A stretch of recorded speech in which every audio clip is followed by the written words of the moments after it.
Hadamadin ila nyantolum preji kendomi annun ji senango adabe hadamadun la baluwole kono annun hadamadun ka fengo fengo dundi akono kono ayanda ke ku senango ayake kuti mi yalo ko ata hadamadun mantora madum one stop water solutions limited ibe janne Gambia banko kan annun ye fitarole natal me yalo ko isala jiol kende andi anu isa senen inatale pour ka ji kendo ji senango natale Gambia banko kan jio mi yalo ko atal mantora la annun jio diata ba one stop water solutions limited ye fitarole natal me yalo ko alse munafanga nola alla pompol isala jiol tenteng ya senendi coming alla fala nyame naketa pompoti bang abo holo fo nawek la pipe wala a filter sifa o sifa one stop solutions ya natale 10-inch filter set of 3 ya sotale filter mi yalo ko acidiota aya tenteng natara bankole ba kono fa kenyo wala kankan be bije sa be bon filter fana member ko 12-inch set of 3 filter mi yalo ko acidiota aya dada aya senendi mensebeta alla jata kendato fana sotale CTO block carbon filter o fana mu filter mi yalo ko asi chemical o bonnino jiol kono le mensebeta alla jata kendeya filter mum boko CTO block carbon mensi jiola chemical be bondi akono pour alla jata kendeya sahen nim filter sabol be kiliwo kilina pansundoku na wata tankol fanan sotali kabrim 500 5000 fokata 10000 liters plumbing fittings fanan be mol bulle alsimol tarano sukuta highway mariama kunda johnson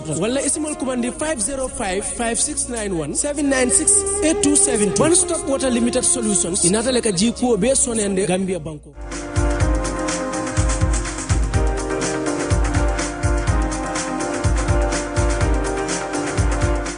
Good morning there. You're watching QTV this morning, and I am Jennifer Sonko, joined by my amazing co-host here, Ibrahim Balde. Good morning. Morning, Jennifer. It's good to be here again. It's Wednesday morning, and we are about to roll. It's this morning. You know how I feel? I feel like week bit of a gal. Monday was just, what, wow, few hours ago. Wow. To me. Wow, this mom so said no more than me dafa overgo because even yesterday I had a conversation with somebody. I said to him, look, I mean, I can remember when we said February is ending and now March is also going. Wow. Ba pare ñu ngi leen a dalal du yàgg su soobee Yàlla si weeri koor. Si weeri koor. Waaye man weeri koor ragal naa de. Waaye xam nga bay balaa gaay di ma simi. Waaye Yàlla nañ si dugg si jàmm rek ñu génn si jàmm. Waaw waaye yow dafa mel ni weeri koor bi dafa lay affecté. No man weeri koor xam nga rek ñun we train ourselves ñun da ngaa gis ne sax da ngaa suba duñ lekk ba almost lunch. So ñun ñu ngi baax. Yaa ngi baax. Mbaa waaw yi. Maa ngi dëgër. Baax na daal. Thank you so much for joining us once again. You're watching QTV this morning, and our guest today on the newspaper review is Essa Sow, political science lecturer at the University of the Gambia, but obviously not wearing that hat on this particular program. Thank you so much for joining us once again. It's always good to have you here. Not so. Oh! Why man so before la joge Sanjay? Well, I was wondering where I you know I was like no, because the other time you were on this platform I think it's not your first time, right? Man de su yage dama abandon paper bi de abalde my book the abandon paper the paper said so. Sanjay. Oh. So Jennifer, you are the first time. Who came up with that song? The first time we knew QTV this morning. Nanga alaman QTV. Yo bulen court yo. Sanjay, ñëw na this morning ba so apologies. Fi duñ fi change santi ken. Change santi jamur. Why baax na jox len ko pol, jox len ko santi pol baax na, it's good. Thank you so much Mr. Jai for joining us on the program. We really appreciate your time. And on Community Watch today, if you've been following QTV news and just news in general, you'll be aware of the fact that the Brikama Area Council has given a sum of $1.9 million to Nema and Burfoot communities for development projects. So we'll be joined here by Ibrahim Ajata from Casa Gambia, who obviously uses this particular organization, which is Casa Gambia, to work towards the development of the community of Burfoot, and he'll be talking to us about how they'll be using these funds in terms of community development and what community development specifically are they looking at, and just generally the work of Casa Gambia, because this is the first time that we're having a representative from there, so it's an opportunity to get to understand the work that they do and some of the achievements and challenges there. And moving on social issues, we'll be talking about the Crab Island Skills Training Center. So Crab Island, at some point in time, we thought we lost that particular school. And Usman Silla, honorable member for Banjul North, who went to that particular school, felt the need to actually develop it, to change the narrative as to the school structure, and they decided to change it into a TVET institution. And we know how TVET is the future now. Skills is the future. Aside from working in a bank or working someplace else, everybody's looking for an extra skill to add on to what they have for self-development, obviously. So we'll be joined by the director of Crab Island Skills Training Center, Matar John, to actually take us through this transformation and obviously, at this point in time, what are some of the challenges that they're going through and what has been achieved so far? Looking forward to that. One-stop water solution for all your water filters, sediment filters, tanks, you name them. Head right onto One-Stop Water Solution and get all of that. And calling on more sponsors to join us on this program. I mean, it's both fun, entertaining and interesting. What more can you ask for in the morning? Toga bila, dem ligay bila, boom si muntu do neka sa ligay kay nyo accompany la. Definitely. I mean, I think anything that you put on this table here, it will sell. So it's important for you to come partner with the marketing team, and it is cost effective. I mean, you should be able to do that. I think I'm a good marketer. Well, yeah, you will do a good I'll do a good job. I'm going to what? Marketing. Marketing is all about talking. Man, I'm a coup d'etat, I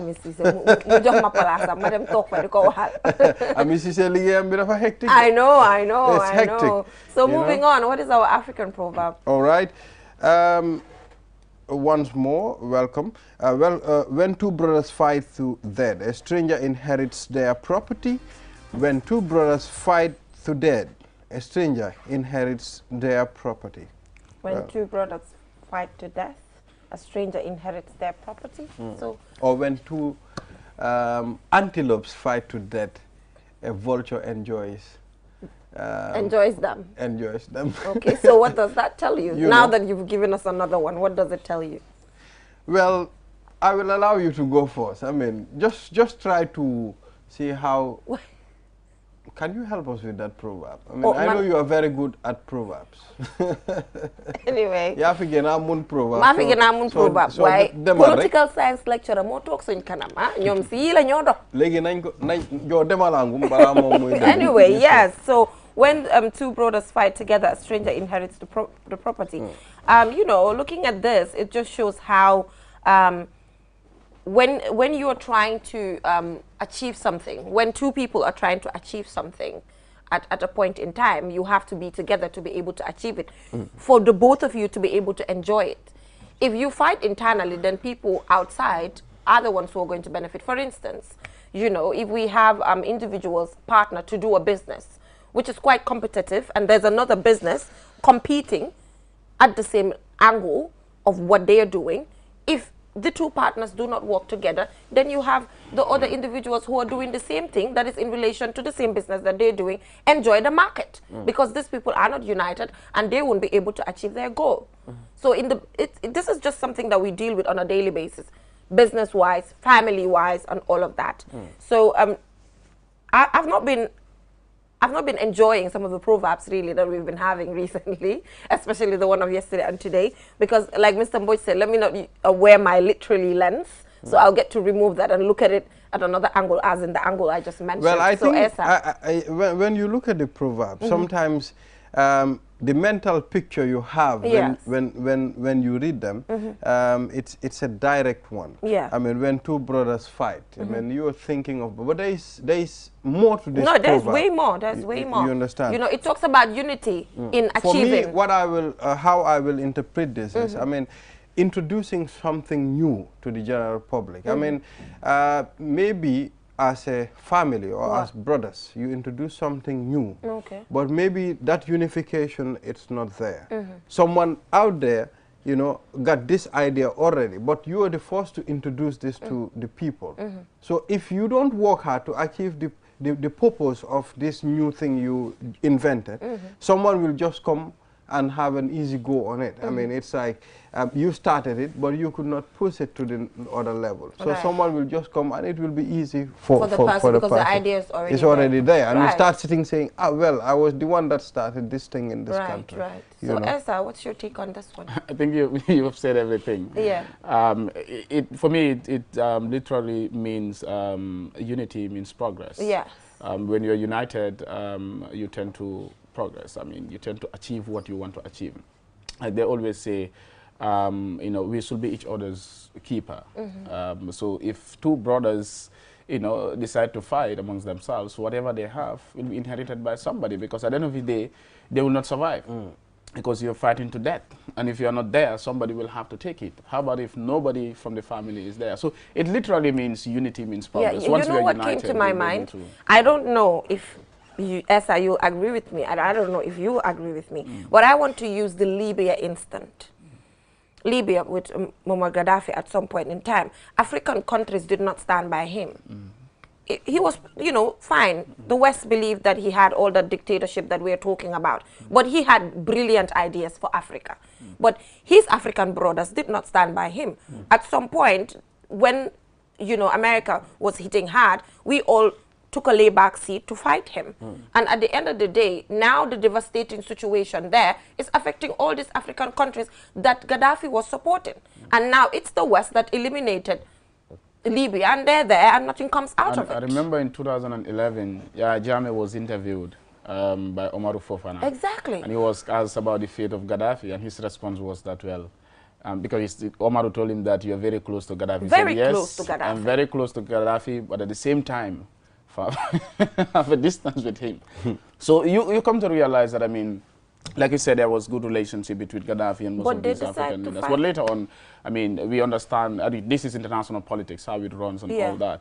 But, you know, he was not able to get the help that he needed, even though that's a different story. It is a different story. That will be a debate, sort of. There's a lot into it, but I'm just giving a... Yeah, I understand, yeah. You know, I'm just giving a practical example of how, even, I mean, Gambia is small. We do not even have the whatever to involve. But just coming out to say we are with you is something, and we did not do that. And at the end of the day, we have to agree with the fact that we got a lot of support coming from Libya. And we supported you know, some countries that went under similar attacks. You know, we stood by them, even Ivory Coast. I mean, so but then coming to Libya, it was a different thing. It was a different but thing. It's international relations, it is international politics. Countries only go for their interests. Where their interest is, that's where they go for. They have their own way of operating. Exactly. Yeah. But anyway, it's deeper than that. Yeah. It's deeper than this, but it's just because I don't want all this, you know, political scientists to come after me after the program. I do not need that, but it's just a practical example. So are we satisfied with our proverb? Any other angle to it?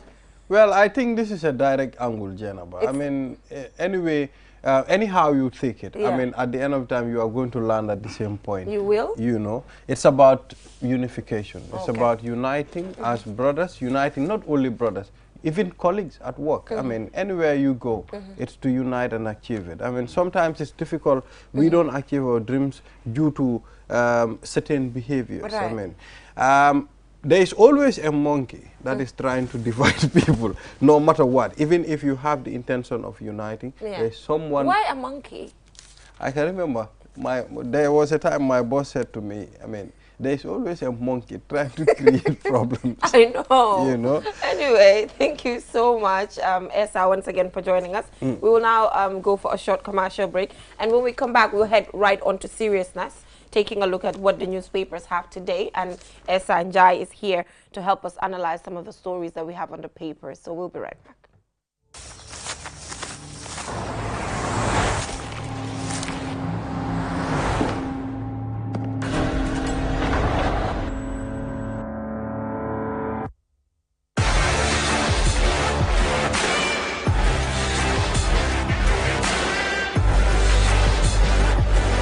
Begin your SUV life. S-Pass Motors, the new authorized dealer for Kia. Visit us today or call us on 3522 222 353 2222.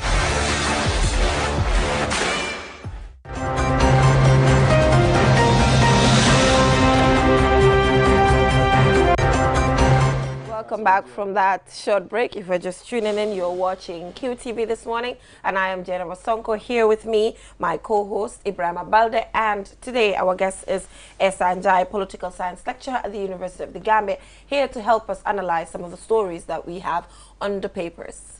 Yes. All right, this is the Foreign newspaper. Some of the headlines. Government warns retailers on price of commodities ahead of Ramadan. You know, when I saw this headline, I am surprised that government is warning these people at this time. I mean, I'm surprised. Okay. This is coming at this time. At this point. Yes, and price hike have been going on for a very long time. Right. 20-year-old charged for processing fake foreign currency notes, and of course, 3 in custody at 3 in custody, 1 at large for possession of suspected prohibited drugs. Electorate asks parliamentary candidates to fulfill campaign promises, very important. Police officers train on election security, very important. Yes, so the editorial there is very interesting. Yes.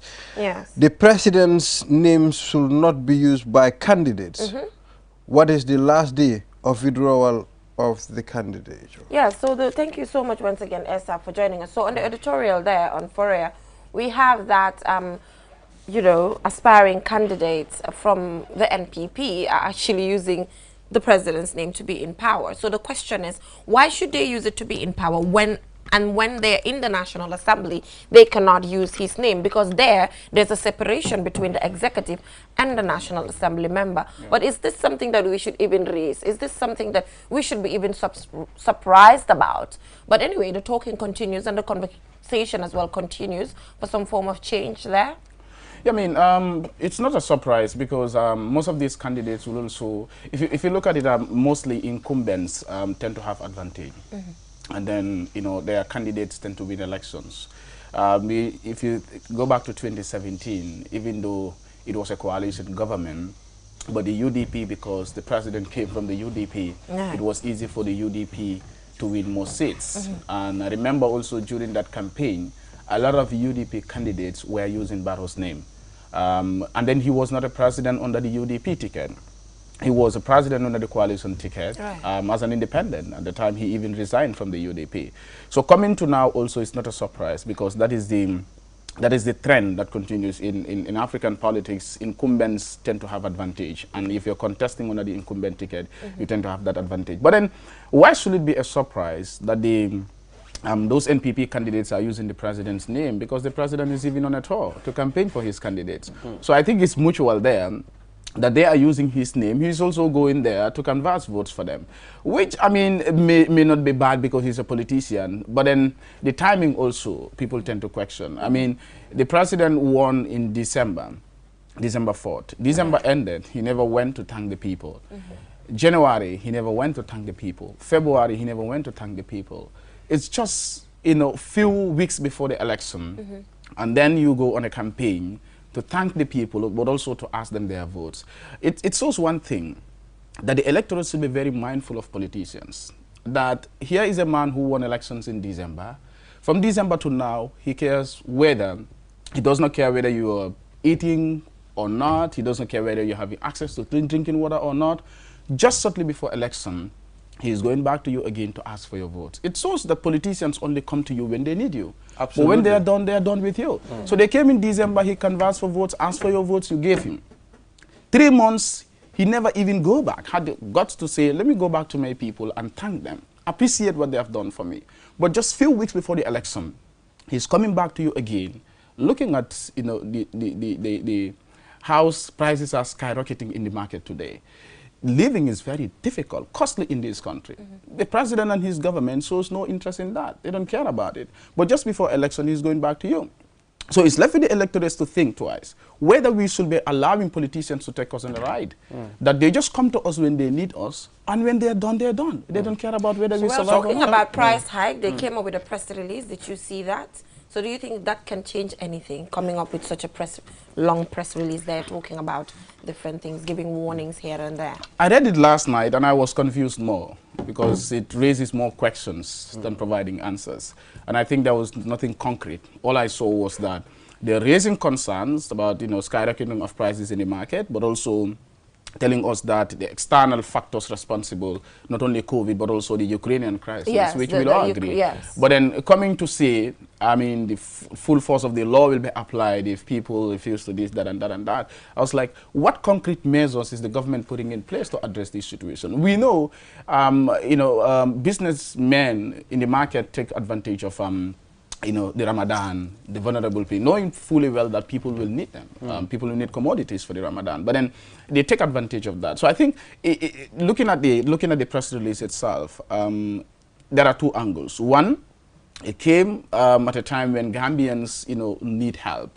That is the Ramadan. But also, I'm thinking, why is this coming now? Why now? Well, I mean, most people do not trust press releases from governments now, because implementation is the problem.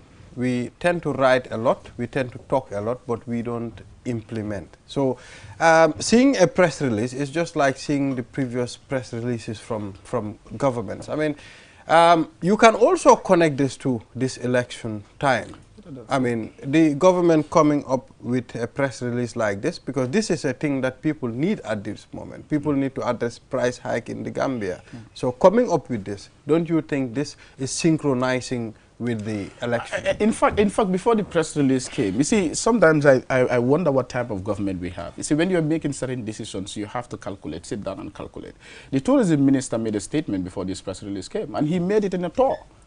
The campaign tour that the president is on, to say that, because the president is not, is not aggressive towards anyone, he's not arresting anybody, and now traders are taking him on a ride, trying to increase the prices of commodities in the market, just like that, and now he's going to take action. So the minister made that statement, and then the government made this press release. So I think the press release will have come, but they're on a campaign tour, and the minister made this statement because the timing, look at the timing. Prices have been high in the market long since. Why didn't they talk about it? They could talk about it in press release, they could talk about it in interviews, but no government official talked about this. And now you're on a campaign tour because it's just few, weeks before election, and knowing how vulnerable Gambians can be, sorry for my words, but how naive electorates can be, you go to them and tell them that we are going to address this. And now that is what they will go with. That the government has shown commitment, it is going to address it. Well, I think they're acting proactive there, which is reactive. They are asking questions now. Yeah. Gambians are becoming wiser every day. If you look at it, electorate task parliamentary candidates to fulfill campaign promises. Because, like you said, most people did not go and thank the people after elections. So now they are going after election, the campaign is fast approaching, the elections are fast approaching. So now people are asking questions. I think this is but with this question, it's obviously general. This goes to independent candidates, everybody. Goes to GDC, goes to DOI, it goes to everyone at this point in time. So for me, this is a very valid question. Very valid point. Electorates raising concerns that parliamentary aspirants will fulfill their promises. But then let's look at it here in context. Promise. When we say promise from aspirants, National Assembly aspirants, what kind of promise are they making to the people? Does that fall within their mandate? Does it fall within their job? I listened to one aspirant just not long ago on a campaign. He was saying, talking about the Basse market project, that President Barrow has built a very modern market in Basse.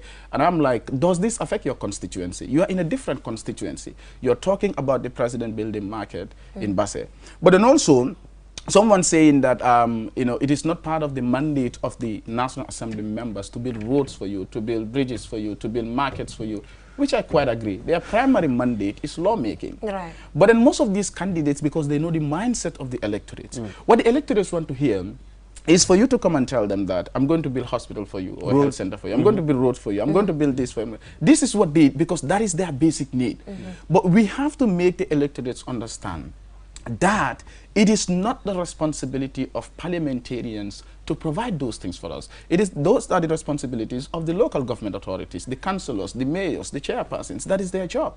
But if the reason why people will be saying this, raising these concerns that they should fulfill promises, is because the parliamentarians also come to them with that.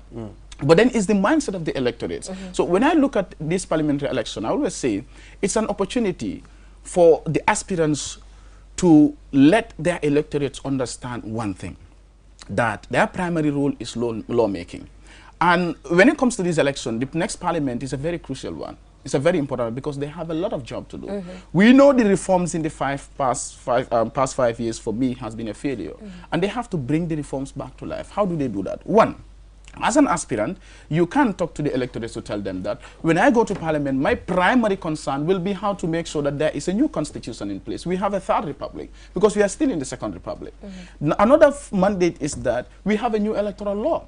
The German laws that we talked about that are bad in this country are still in place. How do you make sure that you contribute to that? But also the anti-corruption bill. How do you make sure that there is an anti-corruption bill? Talk to the electorates, tell them that, you see, the problem that you have in this country, from healthcare to infrastructure to water to everything that we have in this country is because there is rampant corruption in the country. Tell them that we see sagas every day from the GPA, GRA, NAWEC, every institution. Now tell them that if we don't have a law in place, the anti-corruption bill, I think this problem will not be addressed. So in order to address this problem, foremost, we need a law, and that is the anti-corruption bill. And when I go to parliament, I will make sure that there is an anti-corruption bill. Also, even the participation of women. Women are marginalized in this country when it comes to politics. We know that the constitutional amendment bill was stalled in parliament. How do you make sure that that is brought back to life? How do you make sure that important bills are passed in parliament? You know, when you look at the country, it's very sad.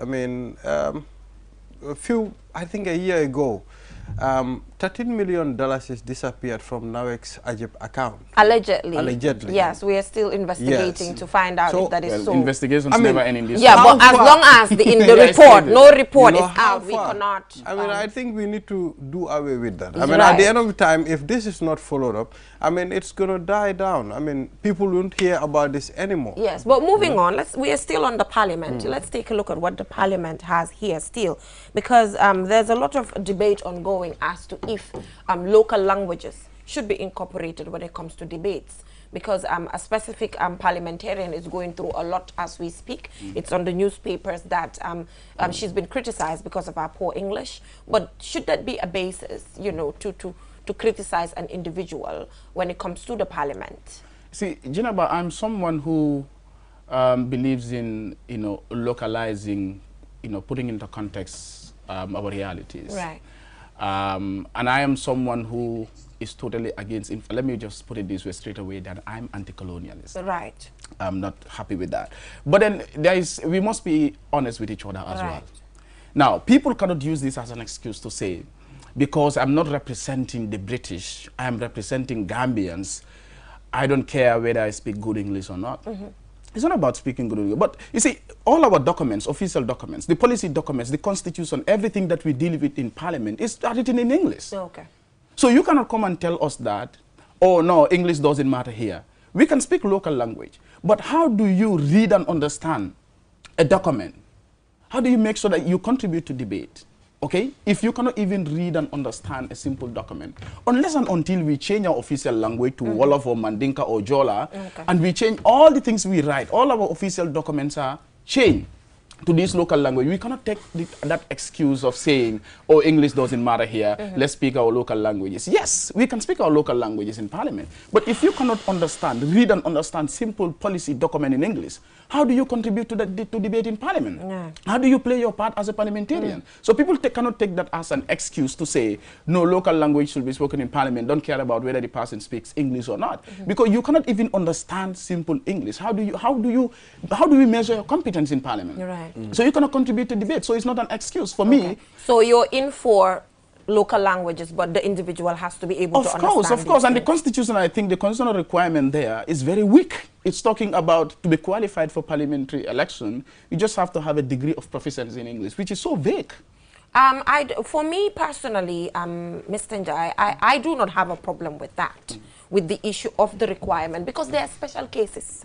Do you agree with me? Yeah, that there are special cases where it doesn't matter if the individual has gone to university or has a master's or has a bachelor's, and the individual can deliver. It's not about, you see, the requirement there, like you said, there is no requirement which says you have to have a degree or whatever. But what I'm saying is that the requirement of proficiency, a degree of proficiency in English, who determines who has a proficiency, a good proficiency in English or not? Okay, so you're saying that it's particular phrase should be adjusted? It's vague because so anybody can come and say, I have a good proficiency in English. So it should be measured. There should be a measurement. There should be a measure to say, these, just like the presidency, there's a requirement to say, you must have a grade 12 living certificate or whatever. Something like that. Exactly, there should be that as well. Because if not, we cannot control it. Anybody can come. And I always say that Parliament, for me, is the most important organ.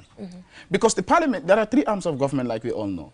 The media is said to be the 4th state, the state of government. Now, 1, the Parliament make laws. Executive implements laws, and the judiciary interpret laws. But how can the executive implement laws when Parliament does not make laws? The judiciary cannot interpret laws when the Parliament does not make laws. So the Parliament, everything starts with Parliament. Well, you know, most people don't understand, but the parliamentary elections are even way important than even they are, because these people are responsible not only for making laws, but they're also responsible for signing loan agreements, so ratifying loan agreements when the ministers have signed. They're responsible for allocating how much goes into agriculture, how much goes into education, healthcare, and everything. They're also responsible for even strengthening relations between the Gambia and other organizations or international bodies. When Gambia wants to join any international organization or remove from any international, it goes through Parliament for ratification. So, Mr. Njai, what do you think should be the top priorities of this incoming legislature? Like, what should be their top priority? What are you looking forward to? 3.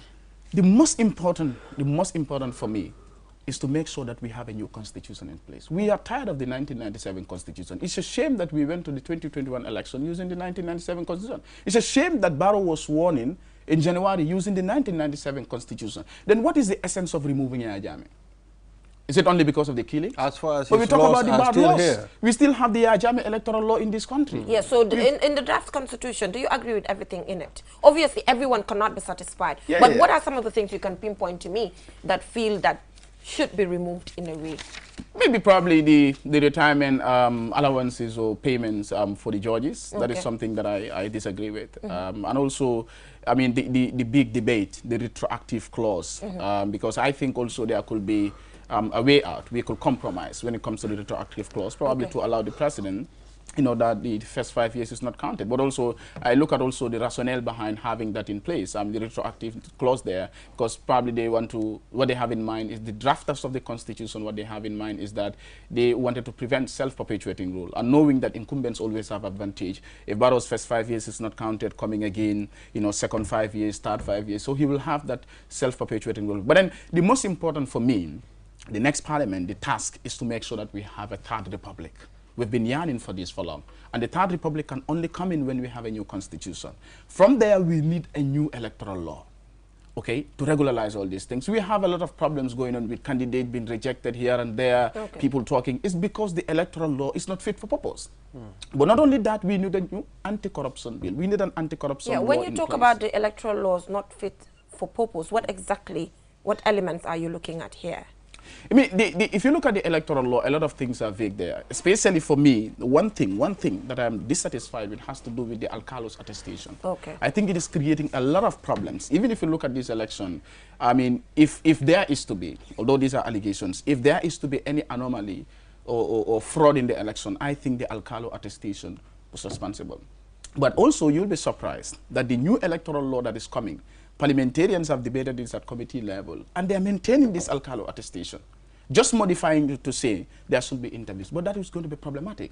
If Jenaba, born in Combo here, goes to Woolley as a registration officer and wants to determine whether Balde was born in Woolley or is a Gambian or not, it would be very difficult. That is problematic. So what interview exactly? So what interviews can you conduct? So we still have a problem. So for me, the electoral law is not fit for purpose. We need to change it. It needs to be aligned with our new constitution, which is the draft constitution. So I think the draft constitution is foremost. Number one, when they get to parliament, that is the first thing they should work on. From the draft constitution, we have a new electoral law. From the new electoral law, we have an anti-corruption bill. I think once we're able to have this in place, then the reforms will be brought back to life. But not only that, another important bill that is missing, and is very important in this reform process, has to do with the national security bill. The security sector reform cannot go anywhere because there is no national security bill. It's still at the Ministry of Justice. You'll be surprised. So the National Security, Office of National Security cannot operate with a legal mandate when they don't have any act or law, I mean, that is guiding them. So the national security bill also needs to be passed in Parliament. If there are three, these are the first three, but if there's a fourth one, I will add the national security bill as part of the Thank you security. so much, Mr. Njai, for always willing to join us on the newspaper review. Interesting one. We concentrated on Parliament, but quite diverse, taking a look at these 4 points that you're talking about. And I'm afraid with those that understand Parliament, when I speak to them, these are the things that they're always pointing at. And hopefully when they come in to the Parliament, you know, when they're voted in and they come in, at that point in time, we cannot reject anyone. Like Mr. Boyd normally says, it is democracy. They have chosen, but it's about reminding them of their responsibilities every single time. Once again, thank you so much for joining us. We will now go for a short commercial break, and when we come back, we'll be talking about how Brikama Area Council has given a sum of $1.9 million to Nema and Burfoot for community development projects. We want to understand where this money is exactly going into. And to help us understand that is an individual from the community of Burfoot, Casa Gambia, Ibrahima Jatta. He will join us here in a bit after this commercial break. We'll be right back. What is at stake in this National Assembly election? What are the local issues of the constituencies? What do citizens expect of their parliamentarians? QTV is the platform to answer these and many more questions. From March 21st, QTV will bring you live daily debates between candidates across the country. To gain an insight into your candidates program, tune in at 9 p.m. on QTV.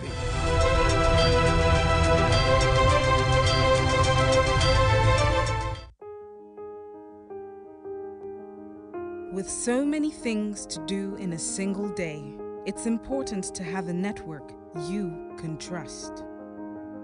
When there's family and friends to connect with and business calls to make, you need a network that is reliable and fast. Talk longer, browse faster, go farther, and roam wider. When your network is solid,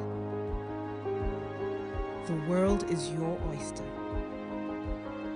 QCell, your trusted network in the Gambia.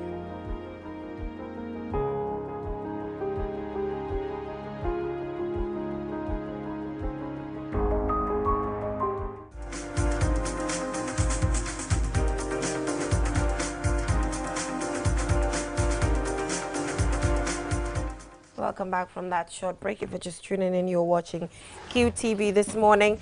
And if you've missed anything, head right onto our Facebook and YouTube pages to get to know what you've missed. We've already dealt with our newspaper review as well as our African proverb. And now heading right on to Community Watch. So in this particular story, it shows you how Brikama Area Council has given $1.9 million to Nema and Burfoot community for community development. And putting that aside, for the first time, we're having a representative here from Casa Gambia to further talk to us about the work that they do, channeling it down to now the Brikama Area Council giving the community of Nema and Burfoot a sum of $1.9 million for community development projects. Let's take a look at this, and when we come back, Mr. Ibrahima Jatta is in the studio to delve into that. Is meant to support the reconstruction of the Burfoot Central Market, which according to residents was built in the colonial days and is in urgent need of renovation. Modu Jonga, the Chief Executive Officer of the Brikama Area Council, says as one of the fast-growing communities, Burfoot needs a standard market. He adds that the check for $450,000 is presented to Brikama Nema Development Committee is part of the Council's initiatives to help communities with street lights to enhance public safety. Our counterpart contribution for the Burfoot markets amounts to the sum of $2 million. This represents 27% of the project cost. And today we will present the sum of $1.5 million with an outstanding balance of $500,000 to be paid in due course. The $450,000 checks for Brikama Nema is part of our final counterpart contribution to the streetlight component of the Nema revitalization project. Our first counterpart contribution was paid in the second quarter of last year of the same amount, which was $450,000. In total, we have contributed the sum of $900,000 for the provision of 120 solar streetlights. Out of the 200 streetlights, the community has provided 80 streetlights as part of the streetlight component. Ansubi Onyas is the ward councillor for Brikama Nema ward. We were able to have contributions from the area council to make sure that the projects are implemented, and thanks to God, it has been done. The area council have contributed last year, like the CEO said, in the first quarter they gave us 450,000, and today also they are giving us another 450,000. We are saying a big thanks to Jonga and his staff. Brufut Development Committee received a check for $1.5 million. Suleiman Kinte, the councillor for Brufut Ward, says the market is in a strategic location and when completed, will have a garage for easy access to goods and services. Ibrahim Ajata, the chairman of Casa Gambia, a non-profit organization based in Brufut, says the Brikama Area Council is funding part of the project while other partners of Brufut will fund the rest.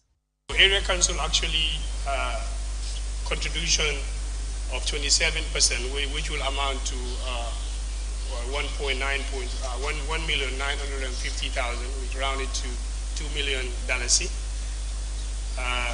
Actually constituted 27% of the entire budget. So the other sum of money will actually come from the Brufut diaspora. Of course, a segment of them is the Friends of Brufut in Seattle in America. And of course, our able partners in Holland, they're called Wilde Gansa. Malamin Kajor Mane, the Alcalo of Brufut, and Aja Nyama Mane, president of Brufut Market Committee, both thanked the council for its intervention to rebuild the Brufut market. The Brikama Area Council has supported communities with development projects in its drive to improve the lives of tax-paying communities in the West Coast region. For QTV News, I am Abibatu Sise.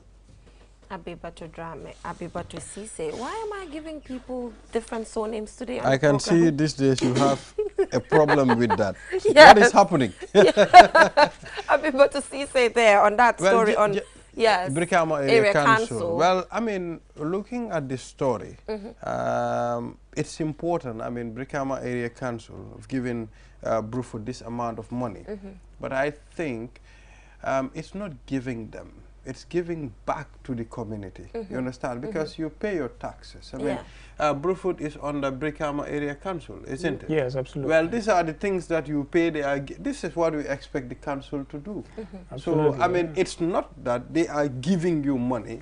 This is your money. Yes, we should know the difference. Well, absolutely. I think from 2007 Local Government Act states that 60% of the revenue collected from the communities will be plowed back to the community. So basically, the money is not a donation. They, like you rightly said, they're giving it back to the community. And this is something they owe us. So that's why we got to them after we came up with this project. Absolutely. To ensure that they meet their own side of the bargain. This is what they are supposed to do, So what changes is this going to bring? Well, basically, I'm not sure if you have seen the current look of the market right now. The structure is dilapidated. It is not even fit for purpose. I remember we approached Area Council some 2 years ago with this plan. We did a presentation to them, and they promised to actually put money so that we can build the market. But unfortunately, it took time. Better late than never.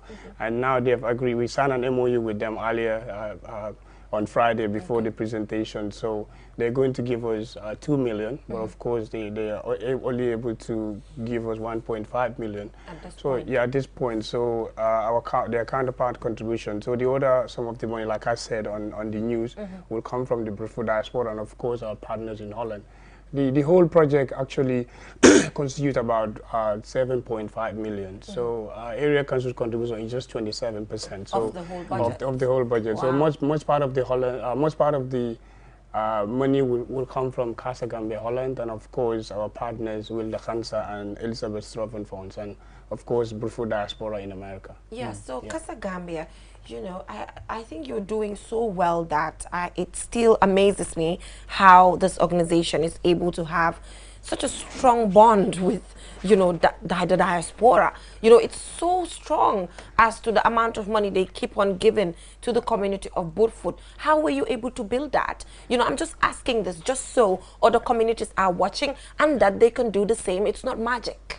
No, it's not magic. I think dealing with people, transparency is a very important factor when it comes to dealing with people, and of course, dealing with public finance. Right. So us as Casa Gambia, myself, I used to live in the diaspora before. I've been part of all these clubs, all this activity in the diaspora. So basically, when I decided to come home, we set up this foundation, and we thought we need to engage them, because these are people that have vested interest in community, but they do not have probably the know-how or the time to invest in there. So what we do, we involve them from the very start, like during feasibility study, project writing and all that. So they know exactly what is involved. So they are not left out. We are not only using them as financiers, but we are using them as stakeholders who have a stake in the whole thing. So that's why anytime we approach them, they will come to our aid, because they knew the monies that they are putting together is actually going to be used as requested. It's going to be plowed back to the community, yes. Now you've received the money from Brikama Area Council. What are your priorities? Well, our priorities are right now, because there is an existing structure where we're going to build this market. So we have a stakeholder. Already we have set up a stakeholder committee from like a year before. We've been having meetings to relocate the market. So we have a stakeholder meeting coming weekend. So that involve the councillor, the alcalo, the VDC, and the Bulunda, that's the elders of the community, and the market women as well. So we are going to talk about how we are going to build a temporal market somewhere to accommodate the women, so that they can get on with their sales, and then while we put down the market and start building.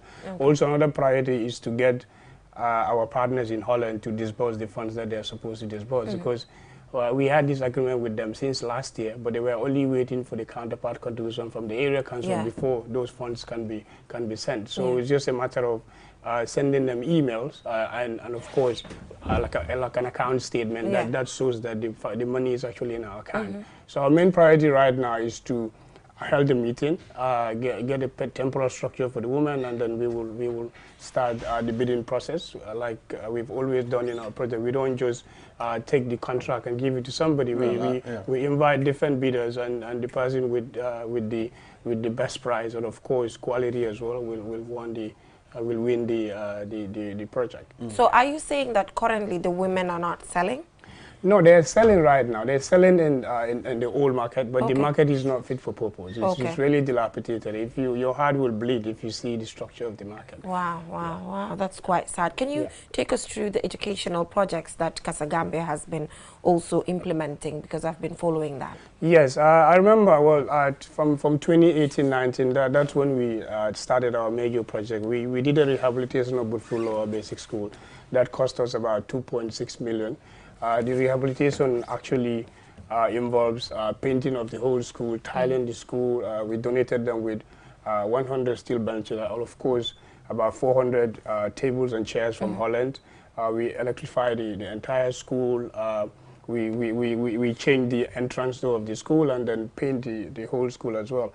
And also we have this sponsoring project, student sponsoring project, whereby every year, every academic year, we sponsor. We started in 2019. We did 20 from Budfu Lower Basic School, and then the following year we added Sukuta to make it 40, and this year we're doing 60. We're adding Willinkama Lower Basic School, and of course, because Budfu's Lower Basic School has about 1,000, almost 2,000 students. So we wanted to curb the afternoon shift. So what we did, we partnered with MRC Holland, and just towards the end of last year, we completed a 10 classroom block for the school. And right now, the school is actually doing very well.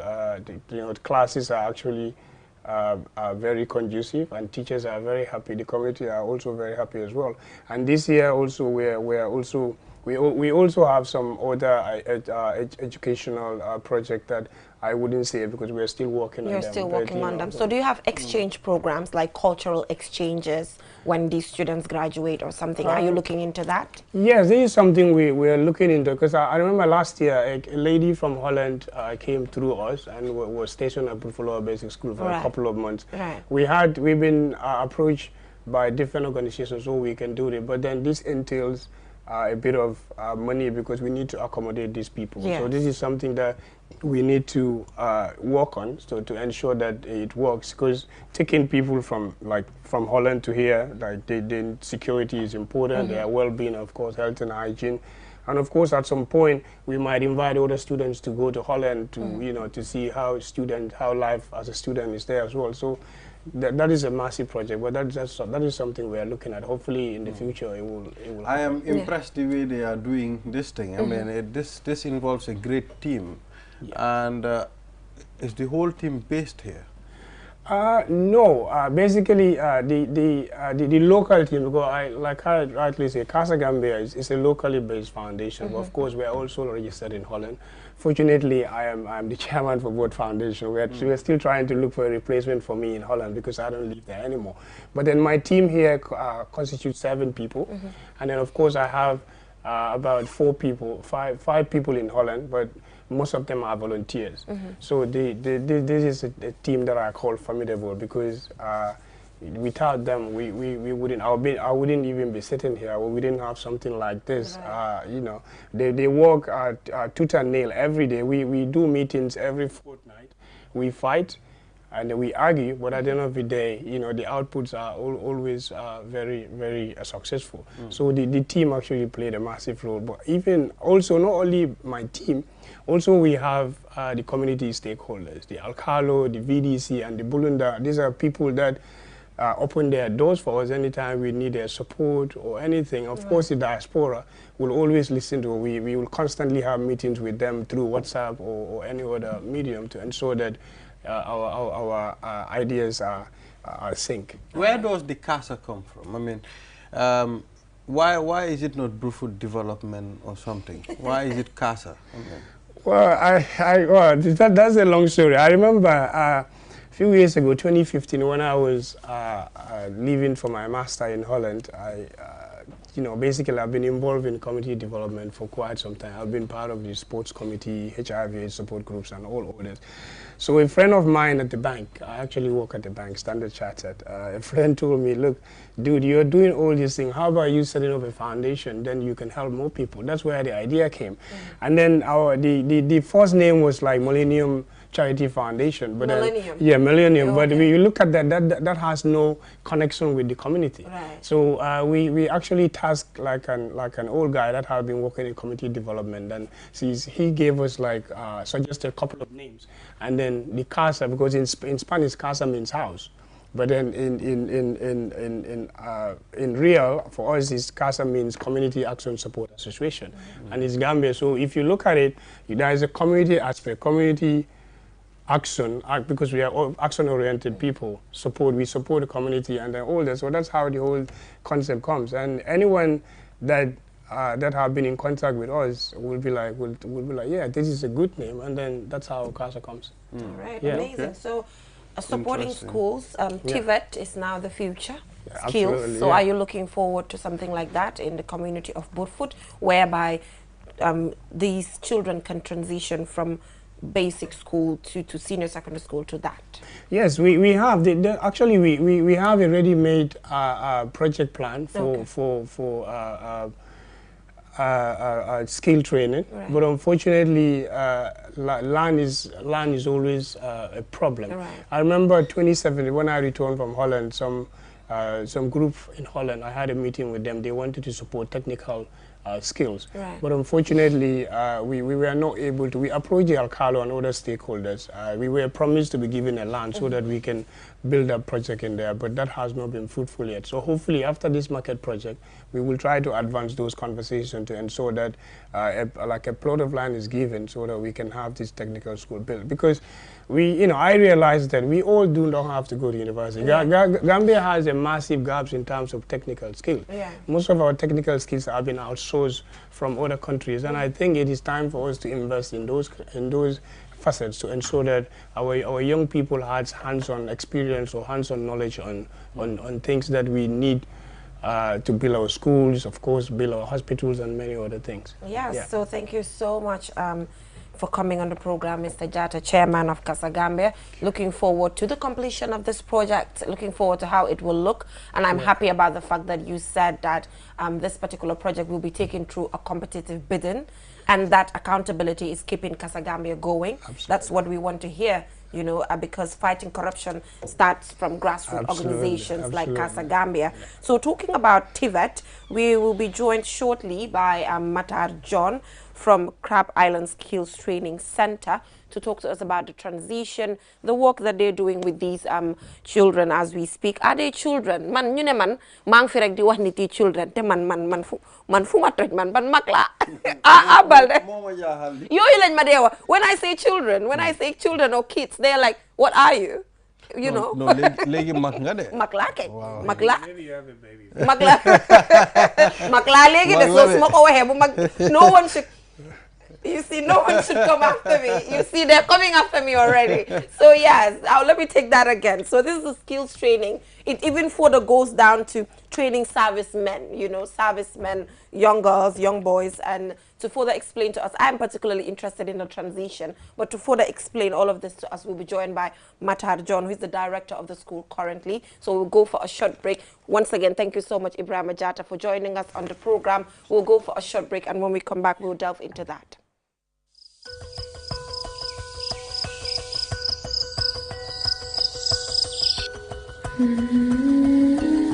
Light. From the beginning of time, light has been there. It is integral to our survival and to our way of living. We need light to work, to build, to grow things, and even to see our loved ones. Light makes things easier and better. So QCell has changed the way you buy Q-Power to make it easier and more accessible.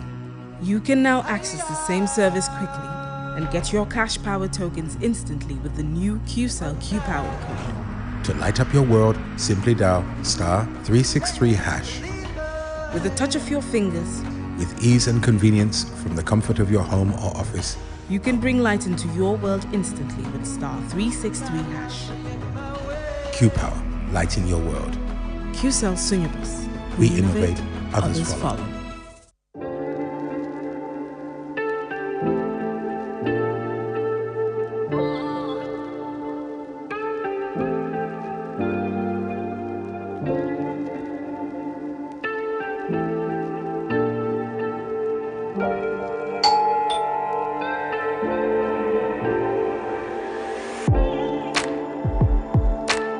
Want it, order for it, and pay quickly using Quick Pay on the Q Money platform. With great technology comes ease and convenience. Get a glimpse of what a comfortable life is with Q Money by dialing *323# now. Call 133 for more information. Q Money, Sunyu Kalpe.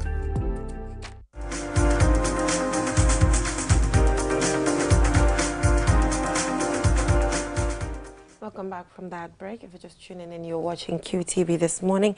And now we're at the tail end, taking a look at a social issue that has to do with TVET skills training. If you've been following development, you would realize that at some point in time, we thought we lost Crab Island School, but now we have a transition from what it used to be at that point in time to now have it as a TVET institution, training young men and women in the country, and further going down to training servicemen in the country to ensure that they have skills for life.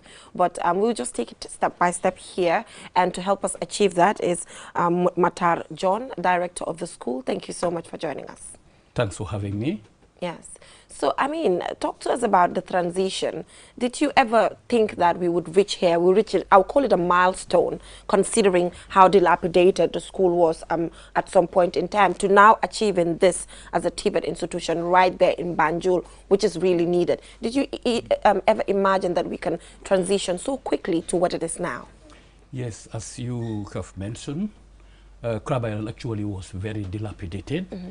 And, you know, thanks actually to the effort of, you know, the pioneer of Crab Island, mm-hmm. TVET, you know, center, you know, who made a lot of effort actually in ensuring that, you know, Crab Island has everything that you know, that makes it, you know, to be operational. Yes. And then, Alhamdulillah, Rabbil Alameen, now, you know, you see as, you know, things are progressing. you know, everything is, you know, going on very well. Yes, I'm not surprised actually to see it transition this fast. Okay, why is that? Yeah, because you know, of the commitment of the pioneer, who is Honorable Usman Silla, and then, you know, his professionalism actually in bringing, you know, things together.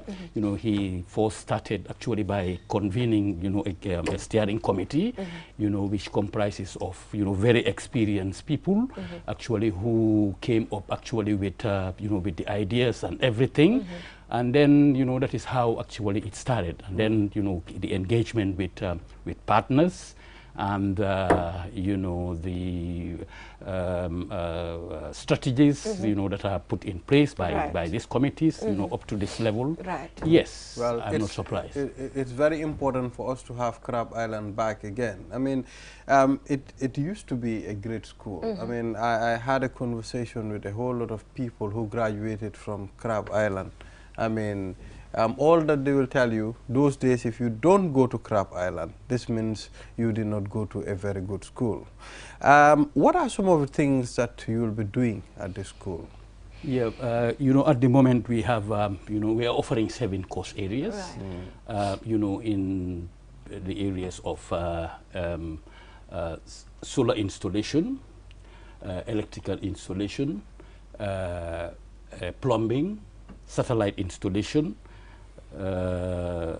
construction, hairdressing, and tailoring. So we are offering 7 course areas, and then, you know, we had gone, you know, almost halfway to the training proper. You know, we have a 3-5-1 approach to it. The 5 is the 5 months of active training, and 3 months actually for attachment, and the 1 month for assessment and examination. So far, you know, it's you know, things are progressing very well. You know, the transition actually has gone in very fast. Crab Island used to be, you know, a hallmark name. And, definitely. Know, yes. So seeing it dilapidated and leaving it, abandoning it like that is not welcome. Yeah. So why the need to maintain the name? Someone could have said, let's change the name, because of everything that was associated with it. Yeah, but why the need to maintain it till this point? Thank you very much. We wanted actually to keep up with the legacy, actually, because the legacy was that Crab Island was, you know, a center of excellence. So many people have passed through the place. Well, myself in particular, I you know, started with Crab Island before proceeding to high school and eventually to 6th form. So wanted actually to keep up with the legacy, and then we maintain Crab Island. And you know, you will even observe that you know, even the uniform we maintain. Yes, I wanted to ask that. Yes, yes, we maintain the uniform. It's amazing to do it the way, you know, it keeps back memory. Yeah, so what sustainability mechanisms are put in place? Because obviously we have lessons learned. It should be easy, right? Lessons learned are there. So what sustainability mechanisms are there, ranging from where to start to ending where I'm talking about here, following up on these children as they leave the school? Yeah, you know, we have a structured institution. The institution actually is not been created haphazardly. You know, it was created actually based on a process, and that process actually started with you know, with all that it requires actually to do it. So we you know, accredited, and you know, there are standards that actually we have to follow, and that kind of thing. So we have strategies actually that will ensure that, you know, the institution actually is you know, is sustained. And you know, what is you know, very special about our situation is that, you know, the partners actually have, you know, there is a lot of goodwill, you know, that is associated with this program, and then because of the initiative of it, and you know, the intention, you know, for having it you know, strive, you know, makes you know, partners actually willing actually to come up and support, including government. So, you know, we because the institution eventually will have to host, you know, the mainstream schools in Banjul. Okay. Yes, to be coming into the school actually to do their practicals. So there is some support actually from the Ministry of Basic and Secondary Education and from the Ministry of, you know, Higher Education, and some other very important partners like the Youth Empowerment Program, ITC through the Youth Empowerment Program, funded by the EU, and MRC Holland, actually, who built, you know, who renovated the structures, and they're actually on the verge of building, you know, a two-story building, actually that would, you know, host. So we are fairly confident. So how about quality, Ibrahima? I think it's important. Yes, because the training is one thing, having the accreditation from NACA and all of that, but trying to maintain the quality of the skills that these young people are going to get from the institution is another thing. Yes, because actually what we do is, you know, as I said, you know, we embrace quality. Okay. You know, and then, you know, we have a structure, you understand, and then, you know, in time actually to assess your institution, there are certain things that you have to accomplish to be able actually to have that. So we have you know, a curriculum, okay, that you know, that we are strictly following, and we are making actually a review of the curriculum, and then an evaluation of the curriculum that we'll make, actually to ensure that they are relevant. So at the end of the day, you know, we would want to maintain quality, and then, you know, make sure that, you know, it's sustained. Okay, that is important. What is the enrollment process? Okay, the enrollment process is that, you know, we have to first start with, you know, the call for applications that, you know, we put forward to potential candidates. They applied. And then when they apply, there's a screening, and then, you know, we call them for an interview. So in the interview, we have criteria that, you know, we set for selection. But basically, the requirement actually is basic education. You can even be, you know, a grade 6 graduate and be given the opportunity. But there are criteria that you must have to meet. So if you are able actually to speak and write English, it's a fundamental requirement. But there are also other criteria that you must have to follow, including, you know, our assessment of how vulnerable you are, your life coping you know, of the program, you know, how motivated you are, and so on and so forth. Okay. So moving on, I want to understand, because entrepreneurship obviously is the way forward. You know, skills entrepreneurship, something like that, because after this, they have to sell. They have to be able to sell to be able to make the money. So is there an entrepreneurship training component there that these young people can benefit from, or these students, let me say, are going to benefit from, so that after they leave, then it's not just following up, but the idea of that entrepreneurial mindset of making it as an individual? Yeah, because what happened, you know, we have what we call extra skills that is going to be very important actually in every given training. You know, it includes literacy and English language. You know, it include you know, other things like you know, entrepreneurship training. So we have that program in place, and not only that, you know, well, we have you know, what we call social support skills. You understand? So you know, those social support skills, you know, will be relevant, you know, as you go in, you know, and then, you know, perform in the market. Let's talk about quality of lecturers. I mean, it's important. These are people that are that the students are going to learn from. How are we going to be sure? I mean, these people, they got all the skills to handle the students. Yes, because actually we have, as I said, we have a criteria for selection, and so on and so forth. So the teachers actually that we employ are highly qualified, and you know, they are very experienced. You know, most of them actually are from teaching also, lecturing also in other institutions like you know, GTTI and so on. And so we have a very good quality of teachers. And obviously, probably there's a partnership between the two institutions. There is a partnership, and then recently, actually, we conducted, you know, a study tour. Okay. You know, the GTTI of our construction section who went in there, and then we share. Yes, it's important. So, Ibrahim, any other questions? If not, that well, we call it a day. Yes, I think that's all we have here today. Thank you. Thank you any very much. Any final words to students there and parents in these communities, or even parents giving the opportunity to their children to do skills? Because, you know, parents are still working on normalizing having their children do skills instead of sitting in an office setting. I think now the impetus actually is changing. Yes. It is changing very much. And the parents and everybody else actually is now changing the perception of it. All that I would you know, have to tell them that the skills is very important.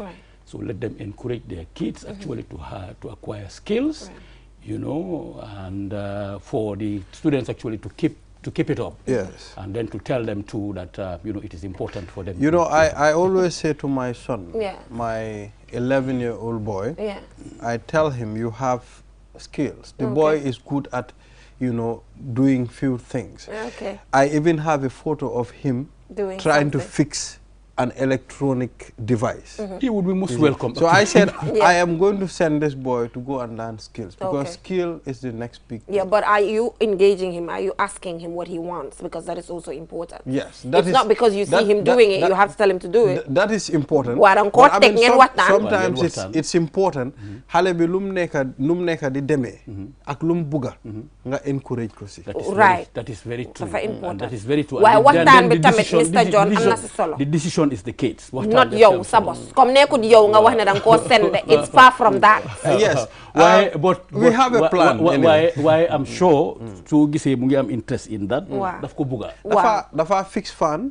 Mu connect ko mu daw. Why the question should be so maneki start na li, let me try ma jox ko direction. Wow. Why tamit Mr. John, question should be doom mu ne la naam.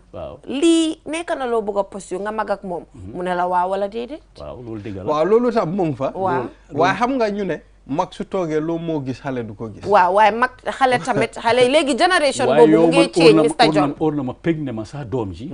Dina bëgg that programme. Definitely. Because léegi fi mu nekk nii technical and science education dafa important trop.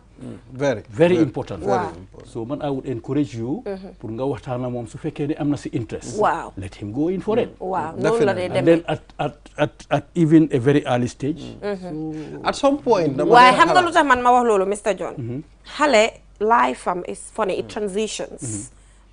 su ko defee ñu ne ma waat yow xale nga wala mag nga waat parce que su ma ne xale rek ñu attaque ma. The thing is xale life that they mën a change. Man when I was growing up I wanted to be a doctor. You see, but after that was just a fantasy or something moo taxoon xëj na ma bëgg ko because lu ma gis suma environment. But as I transition mindset started changing. moo tax ma race loolu. Wow, that is very important. loolu tam mu dafa important xale daf they transition. All that you can do as a parent nga guide xale bi at some point waaye bu demee ne bëggut lii dafa bëgg a change loolu bu ko force. So léegi sax ñun sax léegi-léeg ñu am that kind of experience. Li nga gis parent boo xam ne would come with you know ak doomam ñëw ne dafa bëgg a doom ji def a particular field doom ji am nañ case yu mel noonu so doom ji ne non moom fita la bëgg a def ndax am nañ fa auto mécanique ma ne ko you don't have to force the kid actually to do what you want because xale bi lim bëgg a tamit you know da nga koo bàyyi si lim bëgg a foofu mu war a am an independent mind and because si loolu noonu la achieve lim bëgg a so it's important that we allow them to be free and to do crazy things. And when they do crazy things that they choose for themselves, they fall and they get back up because it was their decision. That could be a disaster. No, when I say they fall, is it what I mean meanuma you fall as in fall in a way that would be disastrous. They will learn. They will learn. Yes. Understand nga dañoo jàngee su loolu noonu and then you def leneen waaye fall bi meanut ne xëj na loo xam ne dina harm child be mental health and then we have a lot of experience in those things. Wow. You see, a lot of things. So we will try, you know, when we have situations like that, we counsel. And then exactly, counseling. We do a lot of things. There are a lot of things out there. Yes, out there. A lot of things out there. Yeah. Well, hamna su sobe yalla. Dinañ dem Crab Island. Maybe suñu graduate one time. Yeah. You say to students. Yes. Right. Waxtana guy. That would be great. Yeah, we'll pop by. We'll pop by and see what's happening. Thank you very much. Thank you so much, sir, for the work that you do. Thanks for having me. And looking forward to sustainability, considering where we're coming from as an institution, where Crab Island is coming from as an institution. Now, sustainability should be key now. It should be our main focus. We will do everything to ensure that it stays and it stays. Yes, and then there are all indications that, you know, it will be sustained. Yes, all right. Because as you know, the sustainable in terms of payment of salaries. You know, is there. Okay. So the sustainability aspect is there, and then there is government goodwill. You understand, and then, you know, partners' goodwill and so on. So we are comfortable. We are very comfortable. We do not put everything on government. Suñ ne woon ne ñun ñëpp dañoo toog xaar government ñu dem defar Crab Island. Xëj na du am. Waaye benn individual foog mu jóg. Su ko defee ñëpp mun a ñëw ñu jàppa si and then mu ñëw nekk lu mu nekk nii right now. And that is exactly what was done by Honorable Silla. So Honorable Silla, we're sending you some, you know, love and light there. Thank you so much for the work that you do. So yes, I'm afraid that is all we have time for. Yes, that's it for today. Till we come your way tomorrow with another interesting program. Bye-bye. yelloo na ndox mu set te ndox mu set dafa bokk ci dunni doomu aadama te biir kat amul seetu waral na lépp lu fay dugg dafa war a doon li nga xamante ne ni lu indil doomu aadama bi loraange ci wàllu wér-gu-yaram One Stop Water Solution Limited ñu ngi fii ci biir réew taxaw temm fexe pour gis ne doomu aadama bu ne di nga naan ndox moo xamante ne ni ndox mu sell te wóor la ndax indil nañ leen ay xeetu filtres yi nga xamante ne ni mun ngeen koy jëfandikoo ci seeni pompe yi ci biir réew moo xam booxul ngay jëfandikoo wala pompe nawek yi ne bépp xeetu filtre bi nga xamante ne ni dina la indil wérgu yaram musal la ci loraange amal nañ leen ko ci biir réew am nañ 10-inch filter set of 3 bii nag ñett lay àndal bu ci ne ak li muy liggéey bokk na ci 5 micron pp sediment filter bii nag mooy segg ndox mi ba mu set génne fa lépp li nga xamante ne ni warta ànd ak ndox moomu bala nga koy jëfandikoo gat granule carbon filter bii nag mooy segg génne lépp lu xeetoog chemical ak organique yi nga xamante ne ñoom ñoo nekk ci biir ndox mi sellal ndox mi ba waral mu soppi li nga xamante ne moom la ndox mi di saf mu soppi cafin gi def ko ndox mu sellate óor CTO block carbon filter bii nag du yem rek ci segg ndox mi sellal ko ba mu sell waaye nag daf koy yokk ay ngéneel yi nga xamante ne ni day baax ci wérgu yaramu doomu aadama bi dëgëral waaye tamit yàggal lool sa yuur wi am nañ tamit 12-inch filter set of 3 boobu it liggéey bu nu mel lay def ñetti filter yépp benn bu ne ak lu muy liggéey am nañ 10-inch post carbon 10-inch coconut carbon 75 GPD Pure 1 membrane bi amal nañ leen bépp xeetu water tank tàmbalee ko ci 500 litres 5000 ba ci 1000 litres ak plumbing fittings kon nag mbokk yi bu ngeen buggee naan ndex yu sellate wóor seeti leen One Stop Water Solution Limited suñu makkaan bu mag baa nga foofa ca Sukuta Highway Mariama Kunda Johnson wala nga call ñu ci 505 5691 796 8272 One Stop Water Solution Limited ndox mu set mooy yàggal dund ni doomu